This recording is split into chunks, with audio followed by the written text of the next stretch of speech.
ஹalleluya ஹalleluya. கர்த்தருடைய நாமம் பரிசுத்தப்படுவதாக.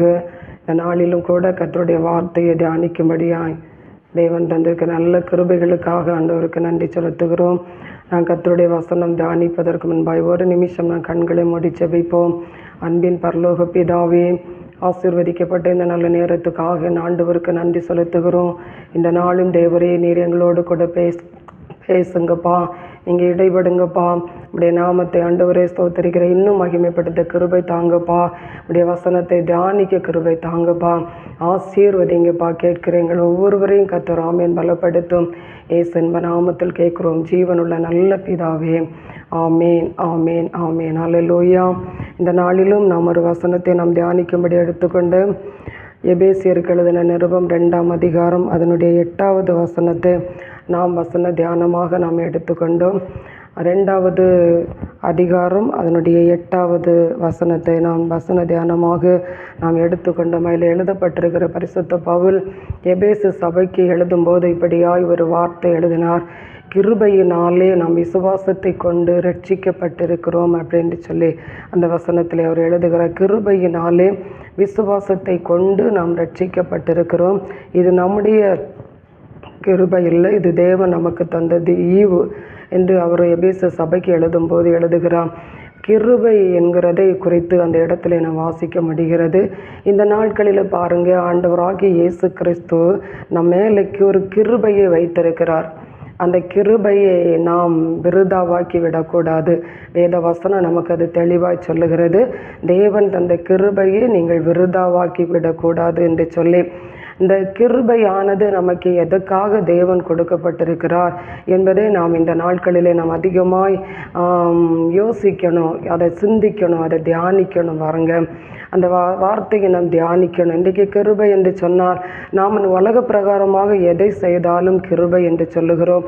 ஒரு வீட்டை கட்டினால் இது கர்த்தர் தந்த கிருபை, ஒரு வேலை கிடைத்தால் கர்த்தர் தந்த கிருபை, எல்லாவற்றுக்கும் நமக்கு சாதகமாக ஒரு காரியங்கள் நடந்தால் இது கர்த்தர் தந்த கிருபை என்று சொல்லி ஒவ்வொன்றுக்கும் நாம் கிருபையை கொண்டு வருகிறோம்.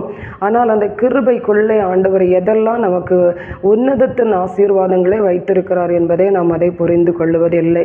அந்த உன்னதத்தின் ஆசீர்வாதம் என்ன என்பதை இந்த இடத்துல நாம் அதிகமாய் நாம் அதை தியானிப்பதற்கு தேவன் நமக்கு கிருபை தந்திருக்கிறார். முதலாவது நாம் அந்த இடத்துல தியானிக்கும் போது முதல்ல என்ன சொல்லுகிறதுனா, கிருபையை கொண்டு நீங்கள் அவன் கிருபையினாலே விசுவாசத்தை கொண்டு ரட்சிக்கப்பட்டீர்கள். இந்த இடத்துல அவர் சொல்லார், நம்ம ரட்சிக்கப்பட்டிருக்கிறதே கிருபை என்று சொல்லுகிறார். எபேசுக்கு அவர் எழுதும்போது அதுதான், கிருபையினாலே விசுவாசத்தை கொண்டு ரட்சிக்கப்பட்டீர்கள். இது நம்முடையதல்ல, இது தேவன் தந்த ஈவு. அப்போ இந்த இடத்துல நம்ம பார்க்கிறோம், நம்ம மேலே ஒரு கிருபை வரும்போது அந்த கிருபையினால தான், அந்த கிருபையை கொண்டு தான் நம்ம ரட்சிக்கப்படுகிறோம். பாருங்க, யாரோ ஒருத்தர் சுவிசேஷம் சொன்னார், யாரோ ஒருத்தர் நமக்கு இயேசு கிறிஸ்துவோடைய அன்பை குறித்து நமக்கு சொன்னார், அது கிருபை. கிருபையினாலே சத்தியம் நமக்கு வருகிறது. இப்போ பாருங்க, நான் என்னை பொறுத்த அளவில் எனக்கு ஆண்டவராக இயேசு கிறிஸ்துவ எனக்கு சம்பந்தம் இல்லை. நான் ஒரு ஹிந்து மார்க்கத்திலே வளர்க்கப்பட்டு திருமணமாகப்பட்டு இந்து மார்க்கத்திலே இருந்த நாட்களில் பல கஷ்டங்கள் சூழ்நிலைகள், இந்த நாட்களில் எனக்கு அருகாமல் இருந்த சகோதரிகள், என் வீட்டின் அருகாமல் இருந்தவர்கள் எனக்கு சுவிசேஷத்தை அறிவிக்க ஆரம்பித்தார்கள். அந்த இயேசு கிறிஸ்துவோடைய கிருபை, அந்த சுவிசேஷம் எனக்கு வருகிறது.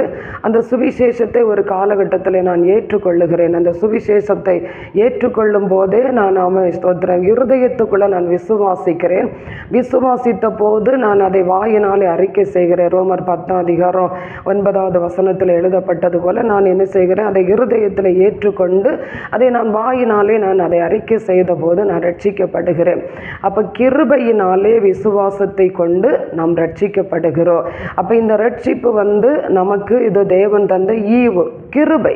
அந்த கிருபையை நாம் என்ன செய்யணும், பாதுகாத்து கொள்ள வேண்டும்.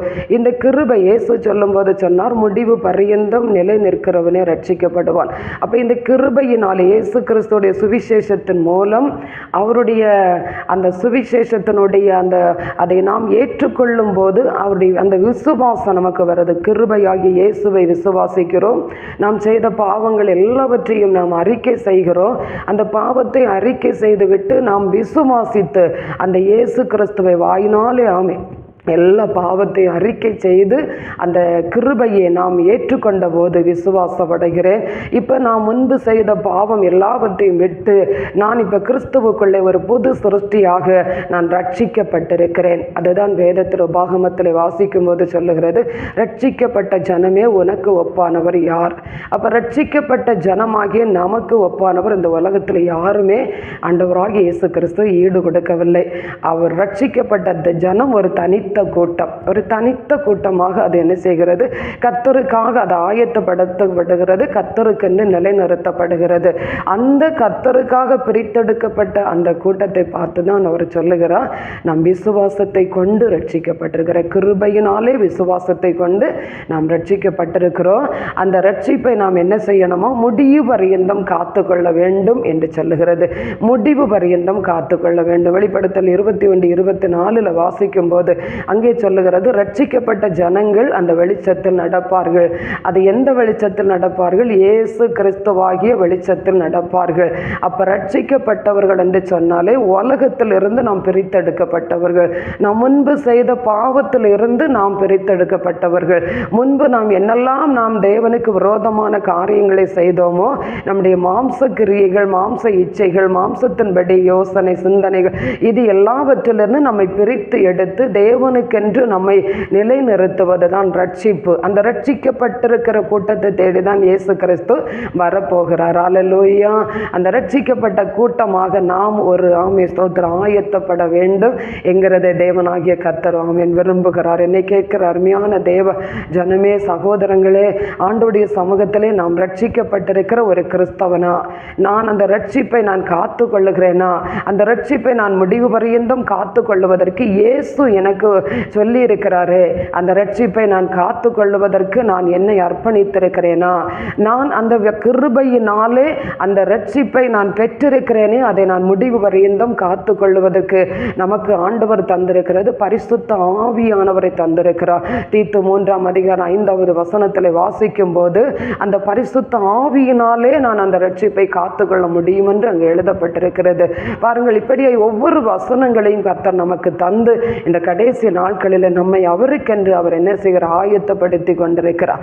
பாருங்க, இந்த கிருபையினால நமக்கு விசுவாசம், அந்த விசுவாசத்துக்குள்ள பரிசுத்தம், அந்த பரிசுத்தத்திற்குள்ளே நீதி, அந்த நீதிக்குள்ளே நாம் அற்புதங்களும் அடையாளங்களும் செய்கிற வல்லமைகள், வரங்கள், கிருபைகள், இது எல்லாவற்றையும் கர்த்தர் நமக்கு என்ன செய்கிறார்? இந்த கிருபையினாலே கொண்ட விசுவாசத்தினால கர்த்தர் நமக்கு அதை பெருக பண்ணி கொண்டே இருக்கிறார். நாம் அந்த கிருபையில் சார்ந்து நிற்கும் போது, இயேசு கிறிஸ்துவுக்குள்ள சார்ந்து நிற்கும் போது, அவராமே ஸ்தோத்திரத்தை அந்த ரட்சிப்புக்குள்ளே நாம் நிற்கும் போது இந்த ஆசீர்வாதங்கள், உன்னதத்துக்குரிய ஆசீர்வாதங்கள், ரோமர் 1:10 சொல்லுகிறது, உன்னதத்துக்குரிய ஆசீர்வாதங்கள், அந்த ஆசீர்வாதங்களினாலே கர்த்தர் நம்ம என்ன செய்கிறார்? நிரப்புகிறார். ரோமர் 12 12ஆம் அதிகாரத்தில் நான் வாசிக்கும் போது அந்த வசனங்கள் நமக்கு அப்படியே சொல்லுகிறது. அப்ப தேவன் நமக்கு தந்திருக்கிற கிருபையும், கிருபையினால் உண்டான விசுவாசம், விசுவாசத்தினால் அறிக்கை செய்த ரட்சிப்பும் இன்றைக்கு நம்ம எங்க வர கொண்டு நடத்துகிறது பாருங்க?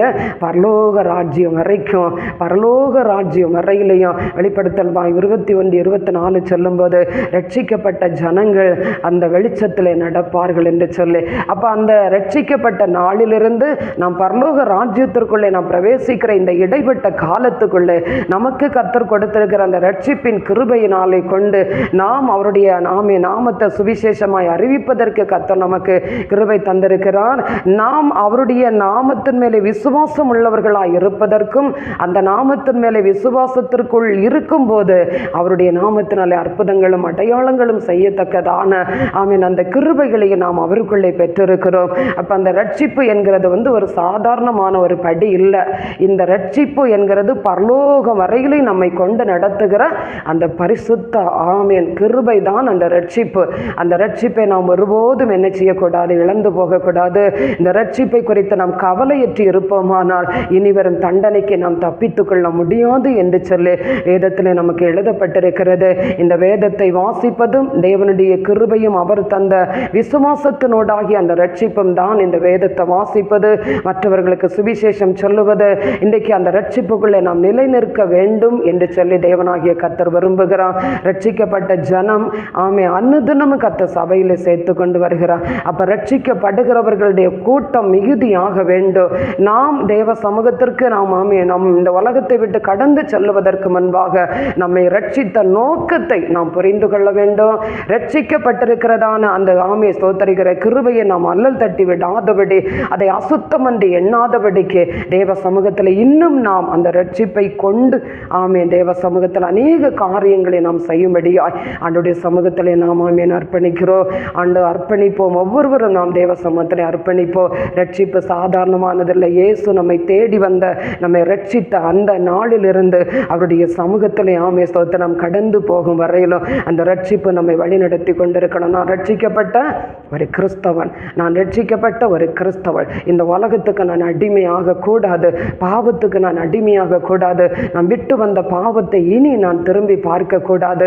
நான் கர்த்தராலே ரட்சிக்கப்பட்டவளுங்கிற ஒரு விசுவாசம், ஒரு நம்பிக்கை நம்முடைய வாழ்க்கையிலே ஒவ்வொரு நிமிஷமும் காணப்பட வேண்டும். எந்த இடத்திற்கு போனாலும் நாம் ரட்சிக்கப்பட்ட ஒரு கிறிஸ்தவள் என்கிறத நம்முடைய வாழ்க்கையில் காணப்பட வேண்டிய எனக்கு அன்பானவர்களே, வாலிப பிள்ளைகளே, பெரியவர்களே, சிறியவர்களே, ஒவ்வொருவருக்குள்ளேயும் ஆண்டவராகிய இயேசு கிறிஸ்து வைத்திருக்கிற இந்த கிருபையின் மூலம் உண்டாகிய விசுவாசத்தின் ரட்சிப்பு அது ஒரு பயங்கரமானது. அந்த ரட்சிப்பு தான் கடைசி வரைக்கும் நம்மை பரலோகத்துக்கு கொண்டு நடத்துகிறது. இது சாதாரணமாக எண்ணி விடாதீங்க. ஆண்டவராகிய இயேசு கிறிஸ்து வருவதற்கு வெகு சீக்கிரமாகிவிட்டது. தேவ சமூகத்திலே நாம் அதிகமாய் நாம் ஸ்தோத்தரிக்கிறோம். அந்த ரட்சிப்பை நாம் காத்துக்கொள்ள பிரயாசப்படுவோம். ரட்சிப்பை மற்றவர்களுக்கு பகிர்ந்து கொடுக்க பிரயாசப்படுவோம். அந்த ரட்சிப்பினாலே நாம் ஸ்தோத்தரிக்கிறோம். நம்மையும் நம்முடைய குடும்பத்தை நிலைநிறுத்த இயேசு கிறிஸ்துவுக்குள்ளே நாம் காத்துக்கொள்ள பிரயாசப்படுவோம். ஆண்டவர் தாமே அவருடைய வருகையின் நாளிலே, இல்லை நம்முடைய மரணத்தின் நாளிலே நாம் மகிழ்ச்சியோடு அவருடைய சமூகத்திலே நாம் கடந்து சென்று வெளிப்படுத்தல் 21-24 வசனத்தின்படியும் அந்த வெளிச்சத்திற்குள்ளே, இயேசுவாகி அந்த வெளிச்சத்துக்குள்ளே, இயேசு கிறிஸ்துவாகி அந்த வெளிச்சத்திற்குள்ளே நாம் பிரவேசித்து என்றென்றைக்கும் நித்தியமாய் அவரோடு கூட நாம் ஸ்தோத்திரம் மகிழ்ந்திருக்க போறோம். அல்லேலூயா. கர்த்தர் தாமே இந்த வார்த்தைகளாலே கர்த்தர் உங்களோடு கூட என்னோடு கூட கர்த்தர் பேசியிருக்கிறார். இந்த வார்த்தையை நாம் ஏற்றுக்கொண்டு அந்த ரட்சிப்பின் வெளிச்சத்திற்குள்ளே நடக்க பிரயாசப்படுவோம். இந்த சுவிசேஷமாகிய ஒளியாகிய இயேசுவுக்குள்ளே நாம் இன்னும் கட்டப்பட பிரயாசப்படுவோம். கர்த்தர் நம்மை ஆசீர்வதிப்பாராக. கண்களை மூடி நாம் ஒரு நிமிஷம் தேவனை நோக்கி பார்ப்போமா? ஆண்டவராகிய இயேசு கிறிஸ்துவினுடைய பரிசுத்தமுள்ள நாமத்தில் ஆண்டவரே, இந்த வசனத்தை மீண்டும் ஒரு முறை கர்த்தர் எங்களுக்கு தந்தபடியினால் உமக்கு ஸ்தோத்திரம். என்றைக்கு ரட்சிக்கப்பட்டோமோ அந்த நாளில் இந்த கிருபையை கொண்டு விசுவாசத்தினால ரட்சிக்கப்பட்டோமோ ஆண்டவரே, அந்த ரட்சிப்பை கடைசி வரையிலையும் காத்துக்கொள்ள, அந்த ரட்சிப்பில் உண்டாகிற அந்த விசுவாசத்தை காத்துக்கொள்ள, அந்த விசுவாசத்தில் உண்டாகிய பரிசுத்தத்தை காத்துக்கொள்ள, அந்த பரிசுத்தத்தில் உண்டாகிய ஆண்டவரே ஸ்தோத்திர வேத வாசிப்பும் ஜபம், ஆவியானவருடைய ஆண்டவரே பரிசுத்த ஆவியின் கிருபை வரங்கள் வல்லமைகள் இவைகள் எல்லாவற்றையும் கிறிஸ்து இயேசுவுக்குள்ளே காத்துக்கொள்ளத்தக்கதாய் தேவன் எங்களுக்கு நீங்க தந்திருக்கிற இந்த கிருபைக்காக உமக்கு நன்றி செலுத்துகிறோம். ஆண்டவரே, இயேசுவின் அன்புக்காக உமக்கு நன்றி செலுத்துகிறோம்ப்பா. உமது வசனத்துக்காக நன்றி செலுத்துகிறோம். இன்னும் ஆண்டவரே ஸ்தோத்திரம் ஆவிக்குள்ளே வளர, இன்னும் விசுவாசத்திலே வளர, பரிசுத்தத்திலே வளர, ஒருமன் ஆவியிலே வளர, ஆண்டவரே அன்பிலே வளர, ஆவிக்குரிய கனிகளிலே வளர தேவனாகிய கர்த்தர் கிருபை செய்ய வேண்டுமா ஜெபிக்கிறோம்ப்பா. இந்த வார்த்தைகள் எங்களை பலப்படுத்தட்டும். இந்த வார்த்தைகள் ஆண்டவர் ரட்சிக்கப்பட்ட நாளை நாங்கள் திரும்பி பார்க்க, அன்றைக்கு நாங்கள் ஆவியானவரோடு எப்படி இருந்தோமோ அதே விசுவாசமும் ரட்சிப்பும் அன்பும் சந்தோஷமும் சமாதானமும் அந்த கடைசி வரையிலையும் காத்துக்கொள்ள தேவனாகிய கர்த்தர் கிருபை இரக்கம் செய்ய வேண்டுமாய் ஜெபிக்கிறேன். இந்த வார்த்தைகளை மாதிரி கரத்தில் ஆண்டவர் ஒப்பு கொடுக்கிற கேட்கிறேன். ஒவ்வொருவருடைய வாழ்க்கையிலையும் ஒரு பெரிய மாற்றம் உண்டாகட்டும். ஒன்று கூட நாங்கள் ஆண்டவர் எங்கள் ரட்சிப்பை திரும்பி பார்க்க, ஆண்டவரை இன்னும் நாங்கள் ரட்சிப்பில் ஏதாகிலும் ஆண்டவரை ஸ்தோத்திர இழந்திருப்போமானால் அதை நாங்கள் பெற்றுக்கொள்ள கிருபை தாரும். உடைய பரிசுத்த கரத்திலே ஒப்பு கொடுக்கிறோம். ஏற்றுக்கொள்ளும். ஆசீர்வதிய இயேசு நாமத்தில் கேட்கிறோம் ஜீவனுள்ள நல்ல பிதாவே. ஆமேன். ஆமேன். அல்லேலூயா.